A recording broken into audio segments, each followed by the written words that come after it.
마태복음 16장입니다.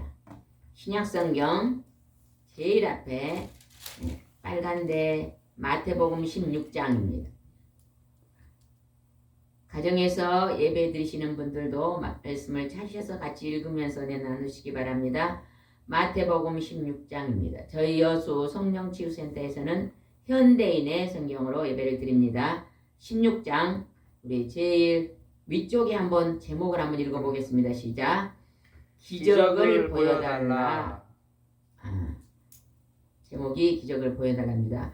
우리 16장 1절을 한번 읽어보겠습니다. 시작. 바리새파 사람들과 사두개파 사람들이 예수님을 시험하려고 와서 하늘에서 오는 기적을 보여달라고 하였다. 바리새파 사람들은 율법주의자입니다. 그리고 나는 율법을 완벽하게 지켰다고 생각하는 사람들입니다. 그래서 율법주의자들은 내가 제일로 바르게 살아 이렇게 생각하는 사람들은 다른 사람의 잘못과 허물 지적을 잘 지적합니다. 그런데 예수님은 그 바리새파 사람들을 칭찬하지 않았습니다. 하나님께서는 모든 사람들을 죄인이라고 말합니다. 여기서 사두개파 사람들은 천국도 없고 부활도 없고 천사도 없다고 생각하는 사람들이 사두개파 사람들입니다. 근데 이 사람들이 하나님의 아들 예수님께 와서 시험을 하려고 기적을 보여달라고 합니다. 시험해 보려고. 오늘 이 세상에서 가장 예수님이 행하셨던 많은 기적들이 있습니다. 문둥병을 고치시고 소경을 눈을 뜨게 하고 귀머거리를 듣게 하며 안진뱅이를 이렇게 하고 이렇게 많은 기적을 행했지만 그 중에 최고의 기적은 무엇일까요? 부활입니다. 여러분은 몇 년 동안 살고 싶습니까? 대답을 해보세요. 집사님 몇 년 동안 살고 싶으세요? 모릅니까? 90까지요. 사람들은요 영원히 죽지 않고 영원히 살고 싶어하는 마음이 누구에게나 다 있습니다. 그래서 70에 간다든지 50에 간다든지 90에 가도요 아쉽다 그럽니다. 하나님께서 우리 인간을 그렇게 만들어 놨기 때문에 영원히 살고 싶은 마음이 있는 것입니다. 그래서 우리를 하나님께서 영원토록 이 땅에서 오래 살면 100년을 살다가 그 다음에서 하나님과 함께 영원토록 행복의 나라에 우리를 천국으로 초대하기 위해서 오늘 예수님이 기적을 행하신 것이 나옵니다. 그게 요나의 기적이라고 말합니다. 요나가 물고기 뱃속에서 들어가서 3일 동안 있었는데 하나님이 죽이지도 아니하고 살려서 바닷가에 토해내고 그것은 예수님이 죽으시고 3일 만에 다시 부활하실 것을 약속하신 그림자의 말씀입니다. 오늘 그것을 예수님이 우리에게 가르쳐 주실 것입니다. 바리새파 사두개파 사람이 예수님을 시험하려고 우리에게 기적을 보여달라고 그랬어요. 그럴 때 예수님이 어떻게 하셨는가 봅시다. 4절입니다. 시작. 악하고 음란한 세대가 기적을 요구하나 요나의 기적밖에는 보여줄 것이 없다. 그러고서 예수님은 그들을 떠나가 버리셨다. 예수님은 그들을 향해서 바리새파 사람들, 사두개파 사람들을 향해서 악하고 음란한 세대에 살고 있는 사람들아, 너희는 오늘 나를 시험하려고 기적을 요구하고 있다. 그러나 요나의 기적, 예수님이 십자가에서 죽으시고 3일 만에 부활하실 다시 살아날 기적밖에 보일 것이다. 그 기적이 최고로 좋은 기적이라는 것입니다. 얼마 전에 우리 친척이 일하다가 천국에 갔습니다. 하나님을 잘 믿고 갔기 때문에요. 우리는요 잠깐 오면 다시 만납니다.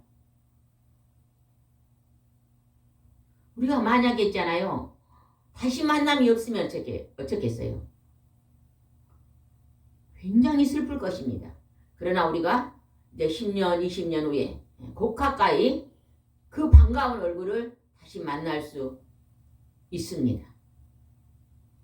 우리는 하나님이 그 반가운 만남을 예비하시기 위해서 우리에게 요나의 표적을 보여주시고 그리고 그것이 예수님의 3일 만에 부활하심을 우리에게 보여주시는 것입니다.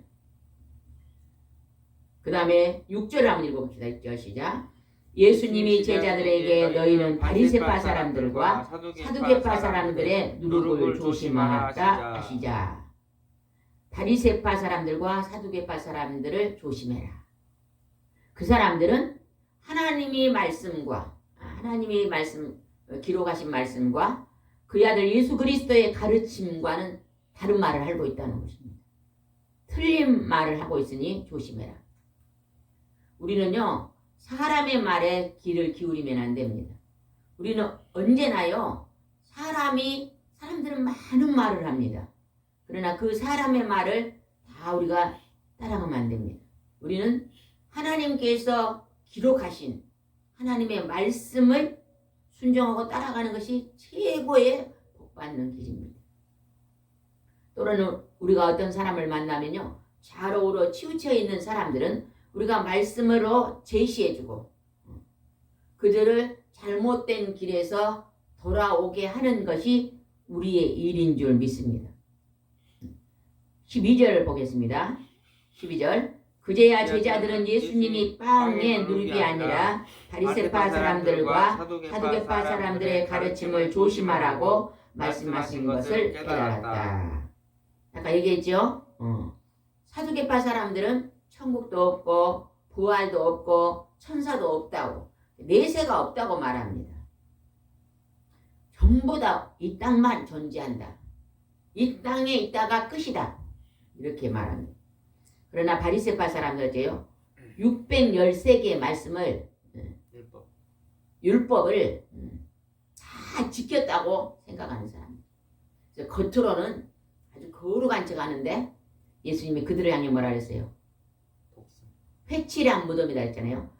무덤이요, 안에가 시체가 썩어 있어도요, 겉에를 잘 색질로 칠해놓으면요, 깨끗하게 보이나 그 안에는 썩은 시체가 있어, 냄새나는 시체가 있다는 거죠. 인간은요, 절대로요, 온전할 수가 없는 것입니다. 그래서 우리가 연약하고 약한 자들을 보면요, 당신은 왜 그렇게 지적하면 안 된다는 것입니다. 어젯밤에 권사님들이 두 분 접사님이랑 오셨잖아요. 누가 상담을 하고 기도를 받으니까 말을 해주면서 당신은 양심 역사를 하고 있어. 잘못됐어. 이렇게 지적했다는 거예요. 우리가 그렇게 말하면 안 됩니다. 어떤 사람에게도 그렇게 말하면 상처를 입습니다. 왜? 그렇게 말해주는 본인도 죄요. 우리는 전부 다 있잖아요. 때로는 하나님 말씀에 순종하지만 때로는 순종하지 못할 때가 너무 많아요. 그래서 죄인인 거예요. 그래서요, 양심 역사하고 있어. 그리고 지적할 수 없습니다. 왜? 내 속에도 그것이 있기 때문에. 그래서 그런 좀 잘못된 부분들이 보이면 그거는 이렇게 하면 좋을 것 같습니다. 이거 사랑으로 권면하는 건 좋죠. 우리가 그것을 잘 분별해야 될 줄 믿습니다. 13절 읽어보겠습니다. 13절. 예수님은 가이사랴 빌립보 지방에 이르러 제자들에게 물었습니다. 사람들이 나를 누구라 하느냐? 예수님이 사람들이 나를 누구라 하느냐고 물어봅니다. 그랬더니 14절. 그러자 제자들이 이렇게 대답하였다. 어떤 사람들은 세례 요한이라고 하고 어떤 사람은 엘리야라고도 하며 어떤 사람은 예레미야나 예언자 중에 한 사람이라고 합니다. 사람들이 나를 누구라고 하냐니까요. 구약에 나온 선지자들, 그런 선지자 중에 한 사람이라고 다 말을 한다는 것입니다. 어떤 사람은 세례 요한 같다, 어떤 사람은 엘리야 같다, 어떤 사람은 예레미야 같다, 이렇게 말했다는 것입니다. 그런데 그것은 정답이 아닙니다. 15절입니다. 시작. 그러면 너희는 나를 누구라고 생각하느냐고 예수님이 다시 묻자. 12 제자를 향해서 물어봤어요. 그러면 너희는 나를 누구라고 하느냐고 물었습니다. 그런데 그 중에 한 제자가 대답합니다. 그 제자가 누구였는가 봅시다. 16절입니다. 시작. 시몬 베드로가 주님은 그리스도시며 살아계신 하나님의 아들이십니다고 대답하였다. 베드로가 예수님은 그리스도시요. 그리스도란 말은 무슨 뜻이에요? 메시아. 메시아란 뜻이거든요. 구세주란 뜻이거든요. 그래서 메시아, 구세주요. 살아계신 하나님의 아들입니다. 이게 정답입니다. 우리가 어떤 사람이 천국에 가냐? 예수님이 누구신지 아십니까? 그러면 예수님은 그리스도시요. 살아계신 하나님의 아들입니다. 하고 그것을 굳게 믿고 그걸 믿었으면 그 다음에는 하나님 말씀으로 순종하고 살려고 힘쓰고 애쓰는 자가 구원을 받습니다. 어떤 사람은 그러거든요. 주는 그리스도 하나님의 아들입니다. 말만 그렇게 하고요. 행동을 보면은 뭐 마귀가 좋아하는 것만 행동해요. 그런 사람은 하나님이 예복을 입고 있지 않다 하면서 쫓김받을 자입니다. 그렇죠? 맞아요? 틀려요? 입술로만 고백하는 게 아니에요. 그 입술이요. 진정한 내 심령 마음 깊은 곳에서 우러나와야 돼요. 부모님이 계시면 부모님에게 효도하는 아들은요. 아버지가 날 낳으셨어요. 이 말만 하는 자가 아닙니다. 아버지가 날 낳으셨는데 제가 아버지가 저를 기르신 것이 참 감사해서 제가 아버지를 존귀하게 여기며 아버지에게 감사하고 있습니다 하면서 아버지를 이렇게 높이는 자가 진짜 효도하는 자거든요. 우리도 하나님이 우리를 만드시고 창조하시고 우리를 구원해 주셨으니까 하나님과 그의 아들이 오늘 이 땅에 와서 우리의 죄를 짊어지고 보혈의 피를 흘리고 죽으셔서 우리의 진홍같이 붉은 죄 어려서부터 지금까지 수없이 지은 그 모든 죄를 용서해 주셨기 때문에 감사하여서 이제는 하나님을 믿고 의지하고 보혜사 성령을 이제 의지하고 도움을 구하고 사는 자가 진짜 양이잖아요. 그렇죠? 우리가 그러한 예수님을 닮는 그런 양의 모습으로 우리가 살아가야 될 줄 믿습니다. 베드로가 이렇게 대답했더니요. 예수님이 너무너무 좋아하셨어요. 예수님이 칭찬하신 모습이 나옵니다. 17절 읽어보겠습니다. 시작. 그래서 예수님이 베드로에게 말씀하셨다. 요나의 아들 시몬아 너는 행복한 사람이다. 이것을 너에게 알려준 분은 사람이 아니라 하늘에 계신 내 아버지시다. 하나님의 성령, 하나님의 영이 우리에게 알려주셔야만 성령의 감화 감동이 일어나야만 그것이 깨달아지는 것입니다. 교회를 10년 다녀도 어떤 목사님이 무국에서 목회를 하셨는데 어느 교회에 부흥회를 갔대요. 그랬더니 안수 집사님 오셔서 그러더래요. 목사님 참 저 고민이 많습니다. 무슨 고민입니까? 그랬더니 제가 그동안에 안수 집사까지는 하겠는데 저는 도저히 하나님이 살아계신 것과 예수님이 그의 아들이란 것이 믿어지지 않습니다. 제가 미국으로 이민하고 외로워서 우리 그냥 대한민국 사람들을 만나려고 교제하려고 교회는 들어와서 서로 그냥 맛있는 것도 먹고 이렇게 교제는 했는데 안 믿어집니다. 그런데 저에게 장로라는 직분을 준다는데 양심상 도저히 안 되겠습니다. 그렇게 말하신 분이 계셨대요. 예수님께서 하신 말씀을 그 목사님께서 영접 기도를 시켰대요. 요한복음 3장 16절 하나님이 세상을 이처럼 사랑하사 그 독생자를 믿는 자는 멸망치 않고 영생을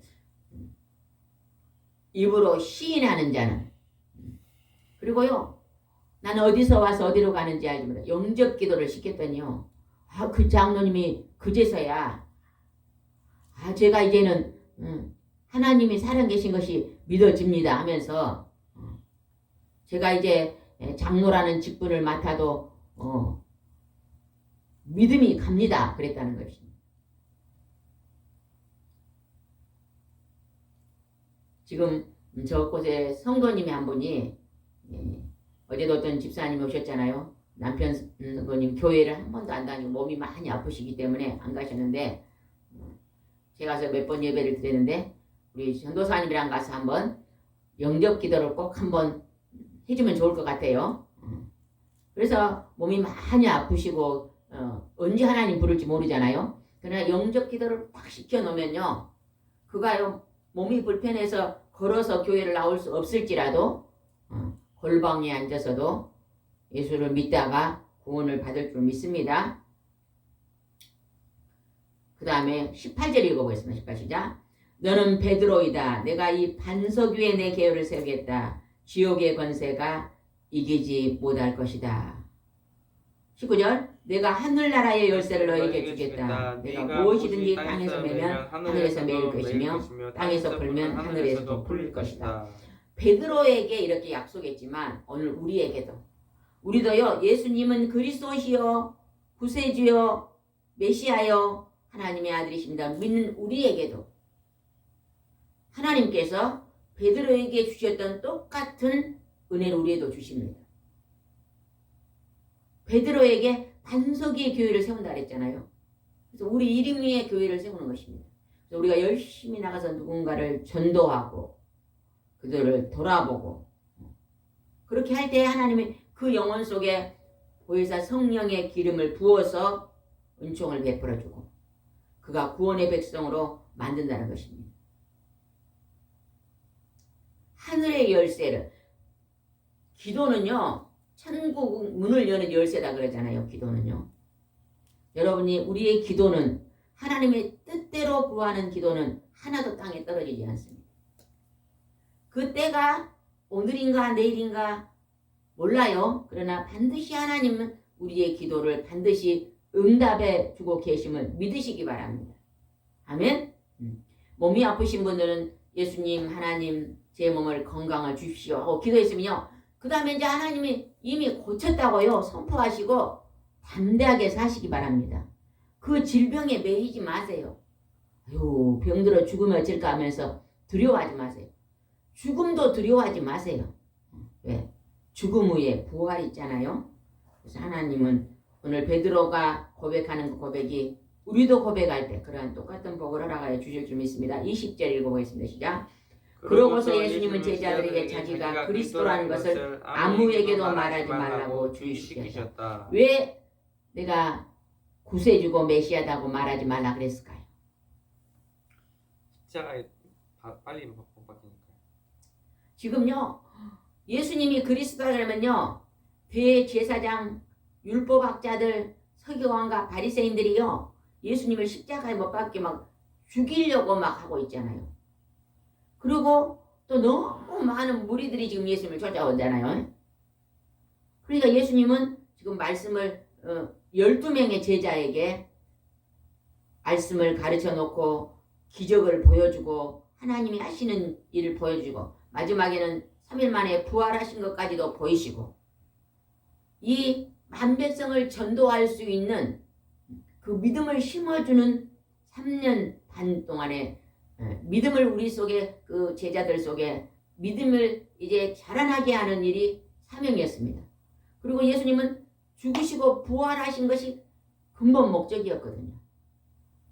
근데 그 일을 지금 그리스도 할수록 그 막 예수님을 죽이려고 공격하는 사탄 마귀 귀신의 영들에 잡힌 자들의 공격이 엄청났잖아요. 그런 것들을 주의시켰다는 것입니다. 아직 예수님이 해야 될 일이 남아 있었기 때문에 그런 것입니다. 21절은 굉장히 중요합니다. 오늘 핵심입니다. 21절 읽어보겠습니다. 시작. 그때부터 예수 그리스도께서는 제자들에게 자기가 예루살렘에 올라가 장로들과 대제사장들과 율법학자들에게 많은 고난을 받고 죽음을 당했다가 3일 만에 다시 살아내야 할 것을 비로소 밝히기 시작하셨다. 베드로가 예수님을 알아봤잖아요. 하나님의 아들이십니다 하고 알아봤을 때 그때부터 이제 예수님은 내가 3일 만에 죽임을 당하고 3일 만에 부활할 것을 제자들에게 가르쳤다는 것입니다. 사람은요 누구나 자기 죽을 날을 모릅니다. 그러나 하나님의 아들 예수님은 정확하게 하셨습니다. 왜? 하나님이시기 때문에. 그런데 어떤 일이 또 있었는가 봅시다. 22절입니다. 시작. 그러자 베드로가 예수님을 붙들고 주님 그럴 수 없습니다. 이런 일은 결코 일어나서는 안 된다고 말려. 베드로가 예수님이 죽었다가 다시 내가 십자가에 죽을 것이다 그러니까 절대 그럴 수 없다고 이제 막습니다. 베드로가. 예수님이 죽어버리면 이 제자들은 뭘 생각했냐면요. 이스라엘 사람들은 하나님의 아들이 이 땅에 와서 이 땅에서 왕이 될 줄 알았어요. 그래서 제자들은요. 예수님이 왕이 되면 자기들은 막 국무총리가 되고 밑에서 막 장관이 될 줄 알았어요. 근데 예수님이 십자가에 죽은다 그러니까 그렇게 될 수 없다고 지금 막고 있습니다. 그러나 예수님은 이 땅의 왕이 아닙니다. 이 지구의 왕이 아닙니다. 영원한 하나님의 나라 천국의 만왕의 왕으로 오시는 것입니다. 목적이 예수님이 품으신 목적과 사람들이 생각하는 목적이 달랐잖아요. 그래서 예수님이 그럴 수 없다고 막 말립니다. 그럴 때 예수님께 굉장히 귀중한 말씀을 하십니다. 23장도 굉장히 귀중합니다. 읽어보겠습니다. 그러나 예수님은 돌이켜 베드로를 보고 꾸짖으셨다. 사탄아서 물러가라. 너는 나를 넘어지게 하는 자이다. 내가 하나님의 일을 생각하지 않고 사람의 일을 생각하고 있다. 베드로는 사람입니다. 그러면 베드로를 보면요. 나의 모습을 알 수 있어요. 사람인 나의 모습을 알 수 있어요. 우리의 모습을 알 수 있습니다. 베드로가 조금 전에 어땠어요? 하나님의 성령을 받으니까는 예수님은 살아계신 하나님의 아들이라고 고백했는데 이번에는 뭐라 그래요? 예수님 절대 죽으면 안 됩니다. 이렇게 말했더니 예수님이 사탄아 물러가라 그러잖아요. 벌써 베드로 속에 사심이 들어온 것입니다. 사심. 사탄의 사람의 생각이 들어온 것입니다. 그렇게 예수님이 그 사람의 생각을 향해서 사탄아 물러가라. 오늘 우리가요 얼마나 사심을 많이 갖고 사는지 모릅니다. 사람의 생각으로 살 때가 너무 많습니다. 사람의 비유 맞추고 우리가요 사람들이 막 와가지고 아이고 그냥 목사님 훌륭하십니다. 이 세상에는 목사님 같은 분이 없습니다. 이렇게 말할 때는 우리요 그거를 속으면 안 됩니다. 서기관과 바리새인들이 그런 소리 듣기를 좋아했거든요. 그런 말은 절대 들어서는 안 돼요. 왜냐하면 베드로도 봐보세요. 금방 칭찬을 받았는데 금방 사심이 들어오니까 사탄의 말을 해버리잖아요. 우리는 누가 막 당신 훌륭합니다 그러면 그런 말에 아 예 그렇습니다 하지 마세요. 마음속으로 아 내가 괜찮은 사람을 하지 마세요. 지금 저는 죄인입니다. 아이 그거는 몰라서 하는 소리입니다. 잘 몰라서 하는 소리지. 우리 속에는 늘 밤낮이 있습니다. 좋을 때도 있고 하나님 말씀을 순종할 때도 있고 마귀 말을 따를 때도 있고 그래서 우리 인간은 죄인입니다. 그래서 늘 하나님 앞에 겸손해야 됩니다. 이렇게 대답해야 됩니다. 사탄아 물러가 너는 하나님의 일을 생각하지 않고 사람을 예수님이 따르며 십자가에 죽으시러 오셨거든요. 죽어야만 하나님이 죽어야만 다시 부활한다는 것을 보여줄 수 있잖아요. 근데 베드로가 절대 안 된다 그러니까 사람의 일을 생각한다고 지금 말합니다. 우리가요 살아가면서 이 말씀에 가장 많이 걸릴 것 같아요. 나는 내 생각이 100% 옳다고 생각하는데 옳은 게 아닙니다. 우리가 꽃을 좋아하잖아요. 꽃을 열심히 심으려고 막 열심히 하다 보면 너무 또 지나치게 할 때가 있잖아요. 그러면 주님이 그래요. 꽃이 예뻐도 꽃은 참 예쁘잖아요. 그래도 꽃이 예뻐도 그 중에 제일 예쁜 꽃은 사람 꽃이다. 힘들고 어려운 사람들이 오면 그들을 돌아보는 그 일이 더 우선이 돼야 된다. 그러잖아요. 또 음식을 해서 우리가 우리끼리만 먹는 경우가 참 많잖아요. 그러나 음식이 좀 풍성하니 해갖고 음식을 또 나눠 먹으면 좋잖아요. 나눔도 좋잖아요. 뭐가 풍족이 들어올 때는 오늘 내 주위에 누군가가 좀 필요한 사람이 있는가 나눔을 우리가 오늘 내가 정말로 바르게 살고 있는 것 같지만 우리 자신을 깊이 주님 앞에 기도하면요. 우리가 참 이기적으로 살고 있습니다.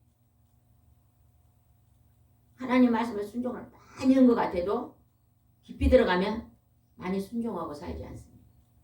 하나님의 일을 많이 하는 것 같아도 나의 일을 많이 하고 있는 경우가 많습니다. 우리가 이런 것들은 더 한번 반성을 해야 될 줄 믿습니다. 베드로가 조금 전에 칭찬받았는데 조금 전에 예수님이 사탄이라 그럽니다. 이것이 바로 인간의 연약한 모습입니다. 24절입니다. 시작. 그러고서 예수님은 제자들에게 이렇게 말씀하셨다. 누구든지 나를 따라오든 자기를 버리고 제 십자가를 지고 나를 따르라. 나를 버리고 따르라. 근데 우리는 어째요? 나를 드러내고 나를 주장하고 내 생각대로 살 때가 너무 많잖아요. 하나님이 기뻐하시는 일이 무엇인가를 먼저 생각하는 것보다 내 감정, 내 기분, 내 생각이 좋은 대로 살 때가 너무 많다. 그래서 늘 우리는 주님 앞에 말씀을 늘 묵상하면서 나를 자꾸 점검하고 나를 다듬어 가야 될 줄 믿습니다. 밭에 비가 많이 오면 비가 많이 오면 좋잖아요. 근데 비가 많이 오면요. 곡식도 잘 자라지만 잡초는 더 잘 자랍니다. 우리 속에 내 생각의 잡초를 뽑아내야 돼요. 늘 뽑아내줘야 됩니다. 뽑아내면요. 그것이 회개하고 내가 이거 잘못됐구나 하고 회개하고 돌이키면요. 그게 밑거름이 되는 거예요. 잡초는 뽑아서요. 딱 한 군데 모아놓으면 나중에 농사질 때 거름이 되잖아요. 나의 실수와 나의 잘못된 것이요. 밑거름이 되어서 다시는 잘못을 범하는 것이 횟수가 줄어들고 우리가 조금씩 성화되는 삶을 살 줄 믿습니다. 25절 읽어보겠습니다. 자기 생명을 구하고자 하는 사람은 잃을 것이며 나를 위하여 자기 생명을 버리는 사람은 얻을 것이다. 하나님의 뜻대로 24절? 24절? 읽었잖아요. 다시 한번 읽을까요? 그러고서 예수님은 제자들에게 이렇게 말씀했다. 누구든지 나를 따라오게든 자기를 버리고 제 십자가를 지고 나를 따르라. 죄의 잘못을 회개하고 늘 심령을 깨끗해라. 우리가 날마다 옷은 날마다 자주 빨아 입잖아요. 세수도 날마다 하잖아요. 씻는 것도 날마다 하잖아요. 그런데 어째요? 우리 마음 속에 있는 근심과 미움과 분노와 욕심과 탐심과 이런 것들을요 씻지 않는다는 거예요. 그거는 뭘로 씻어야 돼요? 보혈의 피. 예수 그리스도의 거룩한 보혈의 피로 용서해 주시고 씻음을 받을 수가 있습니다. 25절 읽어보겠습니다. 25절 읽었죠? 26절입니다. 사람이 온 세상을 얻고도 자기 생명을 잃으면 무슨 유익이 있겠느냐? 사람이 자기 생명을 무엇과 바꿀 수 있겠느냐? 이 세상에서 가장 귀한 게 뭐예요? 생명. 나의 생명입니다. 나의 생명. 그리고 내 생명이 구원을 받아야 되고 그리고 내가 누군가에게 복음의 기쁜 소식을 전해서 내 옆에 있는 그 누군가의 생명도 구원해내야 됩니다. 이것이 복음 전파입니다. 하나님은 이 일에 전폭적으로 다닐 것을 명령합니다. 우리의 때가 얼마 안 남았습니다. 우리가 오전에는 예배드리고 이제 기도해야 됩니다. 하나님 내가 오전에는 예배드리고 오후에는 어딘가에 단 한 명이라도 찾아가서 복음을 전할 수 있게 해달라고 우리가 늘 기도하면요. 기도할 때 우리가 우리 속에서 성령 하나님이 움직이십니다. 우리 발걸음도 움직여가고 우리를 또 그러한 만남을 하나님 허락해 주십니다. 때로는 전화로도 할 수 있잖아요. 하나님이 인도해 가셨는데 27절입니다. 내가 천사들과 함께 아버지 영광으로 올 것이다. 그때 내가 각 사람이 행한 대로 갚아주리라. 구원은요. 믿음으로 하나님은 살아계신 하나님, 창조주 하나님, 그래서 그 아들 예수님이 이 땅에 보내시고 보혈의 피로 우리 죄를 다 용서해 주시고 우리를 부활에 참여케 하신 것을 믿는 자는 구원을 받지만, 그러나 여기서 어찌요? 행한 대로 갚아준다. 선한 행동. 이제 믿는 자가 해야 될 그 다음 일이 뭐예요? 기쁜 소식을 전하고 선하게 사는 것입니다. 선한 열매를 맺어야 됩니다. 그러면 그 선한 열매에 행한 대로 하나님 갚아줍니다. 상급을 주시겠다고 약속하십니다. 28절입니다. 내가 분명히 말하지만 여기 서 있는 사람들 가운데 어떤 사람은 죽기 전에 내가 하늘나라의 왕으로 오는 것을 보게 될 것이다. 그것은 바로 17장에 넘어가서 엿새 후에 예수님이 이것을 증명해 보이십니다. 이는 다음 주에 하겠습니다. 우리가 하나님께서 오늘 너는 내가 누구라고 하느냐? 사람들에게요. 어디서 당신은 왔어요? 그러면요.